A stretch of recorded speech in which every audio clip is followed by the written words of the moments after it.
संसार सुखाचा व्हायचा असेल तर रामाला सोडू नका, आणि अध्यात्म कळायचं असेल तर कृष्णाला सोडू नका.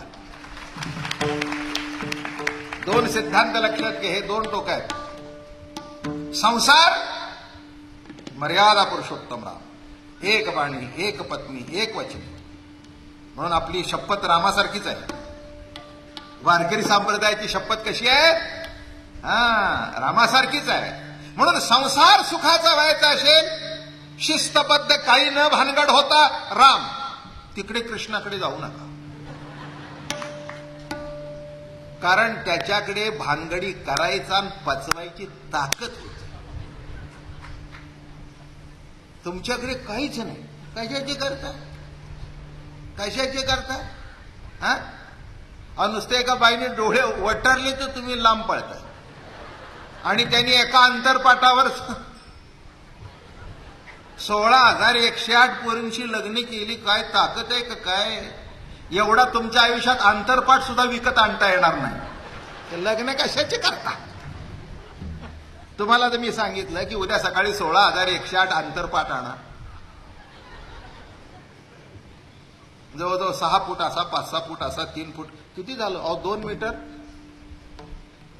आता 16,108 तुकडे. गुरुजी अशी करा एखादी पूजा तुम्ही. 16,108. काय झालं? दिवाळी निघेल त्या अंतरपाठातच. आणि अंतरपाठ न आला म्हणून ज्या बाईशी जो अंतर धरेल ते पुढच्या जन्मी सुद्धा भेटणार नाही. किती अवघड आहे होय सगळं गणित. हे सगळं कृष्णच करू जाणे. हे म्हणून एक लक्षात ठेवा, नको त्या मोठ्या माणसाचं अनुकरण आपण करू. रामांच्या मुलाचा जन्म सुद्धा अरण्यातला आहे, कारण सर्वांचं ऐकलं. आणि ज्यांनी कुणाचं ऐकलं नाही पण सर्वांना ऐकायला लावलं, त्याचं नाव कृष्ण आहे ना. पॉवर.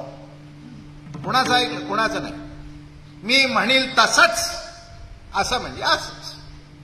सुभद्रा अर्जुनाला म्हणजे अर्जुनाला. मग कुणीही काहीही करा, द्यायची म्हणजे द्यायची, पळवून न्यायची, त्याला पळवून न्यायला सुद्धा मदत. हे रामाला जमलं असतं कधी? मोठा मूछवाला होता, अजून तो माझ्या डोळ्यासमोर आहे. काय म्हणलाय? मागा टाळ घेतात. म्हटलं मिशा पिकल्या पण तुझ्या डोक्यात ती बाई गेली नाही. सोडतो काय मग मी? असा कुठे कायदा नाही आहे की बायकाने टाळ बाजू नाही. एकही बाई टाळ ठेवणार नाही. उद्यापासून 10 वाढवतो. काय म्हणायचं ते म्हण, जा काय करायचं ते कर, हो बाजूला. तुझ्या दिंडीत काय करायचं ते तू बघ, माझ्या दिंडीत काय करायचं मी विचार करतो. कारण माझ्या पुढे हा जनाबाईचा अभंग आहे बरं का. हे संतांची वचनं म्हणजे सुप्रीम कोर्टाचा निकाल आहे. माझं बोलणं कळलं का? आणि आज असंच घडलं. विचारा तुम्ही आईसाहेब बसल्यात, काय घ्यावं अभंग, आणि असं चाळल्याबरोबर हातामध्ये चाळून आला अभंग. आणि हे माझं या अभंगावरचं पहिलं कीर्तन आहे. मी कधी केलेलं नाही. एका प्रमाण कीर्तनात घेतलंय, पण या अभंगावर कीर्तन कधीच केलं नाही. मग याही म्हणल्या, आज पुणेकरांना सांगा ना. म्हटलं सांगतो. काय त्याच्यात काय, पुण्याचा समाज एवढा आवडीचा आहे, प्रेमाचा आहे, तुमच्यावर खरंच जीव ओळून टाकणारा समाज आहे, करा कीर्तनात याच्यापुढे. म्हटलं जरूर कर. काय बघा, एकची टाळी पिटली चंद्रभागे वाळवंटी. एकच टाळी झाली. आणि एक लक्षात ठेवा, एक टाळी केव्हा होते? सर्वांचा एक सूर असतो तेव्हा, बेसूर असतो तेव्हा नाही. आणि असुरांच्याकडून तर होणारच नाही. बोलणं कळलं काय? एक टाळी, एक सूर, एक नाद. बरं का, हा केव्हा निघतो? तिथे जमलेले सगळे जे समाजाचे लोक होते, वारकरी संत परंपरेतले, कुठेही टाळाटाळी नव्हती. आता टाळ घेतला. बघा, नामदेव महाराज, एक असं होतं त्या काळामध्ये, माऊलीने प्रवचन करावं, नामदेव महाराजांनी कीर्तन करावं. जे काही दौरे केले की नाही, दुपारचं प्रवचन माऊलींचं आणि संध्याकाळचं कीर्तन नामदेव महाराजांचं. आणि त्या कीर्तनामध्ये आता टाळकरी कुठून आणायचे? माऊलीच टाळकरी. आता टाळकरी कवी, संत श्रेष्ठ, विश्व माऊली आणि उत्तम गाणारे. ज्ञानेश्वर महाराज उत्कृष्ट गाणारे होते.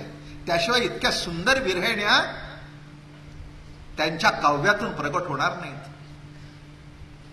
काल त्यांनी सांगितलं की माडगुळकर उत्तम कवी होते पण गायक नव्हते, पण माऊली कवी होते आणि गायकी होते. गायकी होते म्हणून बघा, एक एक चाली सुद्धा त्यांच्या अभंगाच्या अवघड आहेत बरं का, इतक्या सोप्या. 4 चरणाचा अभंग असेल तर 4ला भिन्न भिन्न चाली आणि गोडवतेच. सूर्य असा असेल ना, फक्त असं धरा, ते दाखलं जातं. बिंब तरी बचके एवढे, परी प्रकाशाशी त्रैलोक्य थोकडे, शब्दाची व्याप्ती तेने पाडे अनुभवावी. सूर्य एवढा पण विश्वाला प्रकाशित करतो, तसं माझ्या संतांचं वचन एवढं एवढं पण सर्व जगाला ज्ञानाचा प्रकाश देतो. ज्ञानाचे प्रकाशे वर्तती हे जग आणि न घेती देह बुद्धी. म्हणून लक्षात घ्या, हे सूर्य सगळे उगवले कुठे? चंद्रभागेच्या वाळवंटामध्ये. आई, मला तुमची ओढ कळते पण थोडं जरा तिथे दरवाजात उभं राहा आणि ऐका. व्यत्यय तुम्हालाही होतो, हजारो माणसांनाही व्यत्यय होतो. तेव्हा चंद्रभागेच्या वाळवंटामध्ये ही सगळी वैष्णवांची मांदियाळी जमली. ह्या ओव्या ज्या लिहिलेत ना, ईश्वरनिष्ठांची मांदियाळी, जे शब्द आले ना, हा ईश्वरनिष्ठांची मांदियाळी एकत्र करणं आणि काला करणं, नामे सामाजिक ऐक्य करणं, हेच अस्पृश्याचं वाक्य कानाने ऐकू नये, त्याची सावली अंगावर पडून देऊ नये. पण बोला ज्ञानदेवा अभंग या जनाबाईच्या एका वाक्याने एकची टाळी, सर्वांची टाळी एक टाळाटाळी नाही. मागच्या काळात टाळाटाळी होती आणि वारकरी संप्रदायामध्ये ती टाळाटाळी मिटली म्हणून जनाभाऊचा एकतरी वंश आमच्या बरोबर उभा आहे का नाही? अहो, पोरगी म्हणजे जनाबाईचाच वंश. तिला तुम्ही कीर्तनात टाळ घेऊन देत, मला अनुभव आहे. आमची दिंडी जेव्हा सुरुवातीला निघाली, आता दादा महाराज हे संप्रदायातले क्रांतिकारक होते. त्यांनी बायकांना कीर्तन 70-80 वर्षापूर्वी करायला लावली. आमच्या घोड्यावर बॅरिस्टर कीर्तिकरांची मंडळी, सुमतीबाई कीर्तिकर या कीर्तन करत होत्या, आनंदीबाई कुलकर्णी या कीर्तन करत होत्या बरं का. अहो, या सगळ्या मोठे मोठे लोक कीर्तन करत होते, बायका आवडीने कीर्तन करत होत्या. दादा महाराजांनी करायला लावली. आमच्या दिंडीमध्ये बायका टाळ घेऊन होत्या. आज जनाबाईचा अभंग आहे कीर्तनाला बरं का, म्हणून सांगतोय सगळं. अप्रस्तुत नाही, मी विषय सोडून काही बोलत नाही. जे विषयाला धरून आहे तेच तुमच्या पुढे मांडा.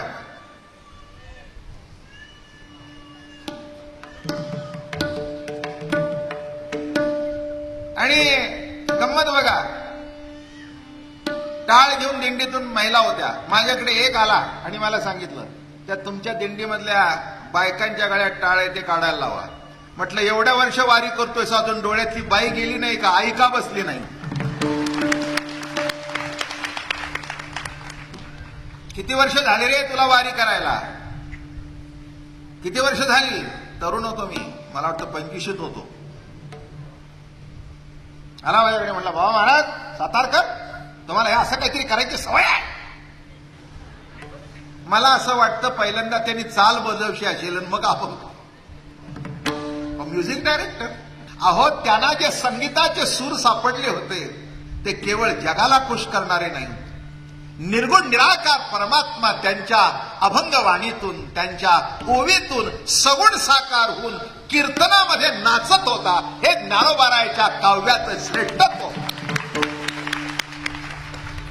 काय मला हो, काय शब्दाची ताकद आहे. शब्दाची व्याप्ती तेने पाडे अनुभवावी. बिंब तरी बचके एवढे, परी त्रैलोक्याशी थोकडे, परिप्रकाशाशी त्रैलोक्य थोकडे, शब्दाची व्याप्ती तेने पाडे अनुभवावी. एवढंच बिंब. अर्थ कळला का? सांगतो. आता ही एवढी लाईट आहे ना, सो असं केलं की ते झाकून जातं बघा. उद्या घरी जाऊन प्रॅक्टिकल करून बघा. कैक अभंग तुम्हाला दाखवीन की त्या चालीशिवाय तो अभंग चालायचाच नाही. पूर्व दिशे भानू गवला नळिनी, कमळनी कमळी विकासू केला. उष्ण करू अस्तु झाला, शीत करू प्रवर्तला. कमळनी संकोचू केला गे बाई, पड्यंते मानसी बबूवसी. असे तुरितेची जवळी वसेर या, पड्यंते मानस. या चाली माझ्या घरात 100 वर्षाच्या पूर्वीपासून आहेत. म्हणून बाकीचे सगळ्याचे अभंग म्हणता येतात, पण माऊलीचे अभंग म्हणणंच अवघड आहे. वारकरी संप्रदायाचं जीवन ध्येय आहे आणि हा काल आहे बरं का. भगवंतानी काला केला म्हणजे सुरुवात केली, त्याच्याबद्दल वाद.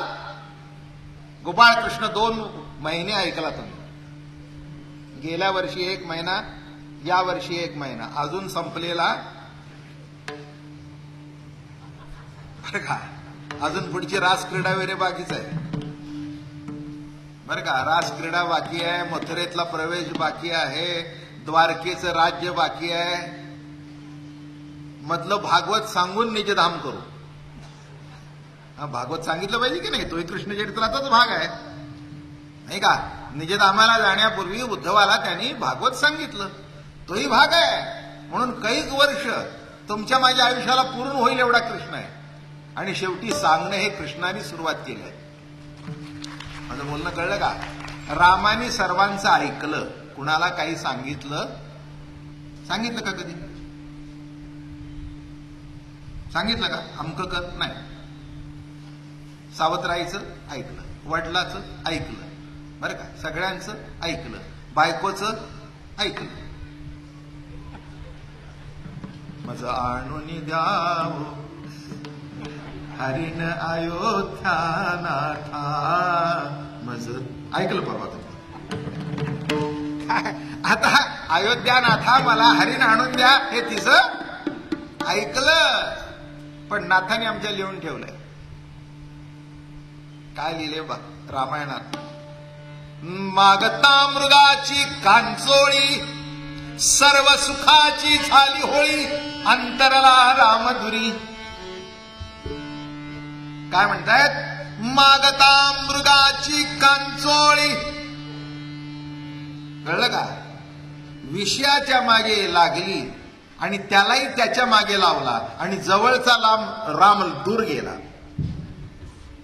हे नाथांचं भागवत, हे नाथांचं रामायण. कळलं का. परवा आपण ऐकलं कधी माडगुळकरांचं, आणि हे काय आहे नाथांचं रामायण. मागता मृगाची कांचोळी, सर्व सुखाची झाली होळी. अरे एक चोळी मागितली आणि मला असं वाटतं सर्व सुखाचा चोळा मेळा झाला, संपलं, खलास झालं सर्व सुख. राम अंतरला, पुन्हा कैक महिने डोळ्याला दिसला नाही. लक्षात ठेवा, जवळ राम असताना विषयाकडे धाव येऊ नका. हाच संदेश आपल्या रामायणातून नाथ बाबा देतात.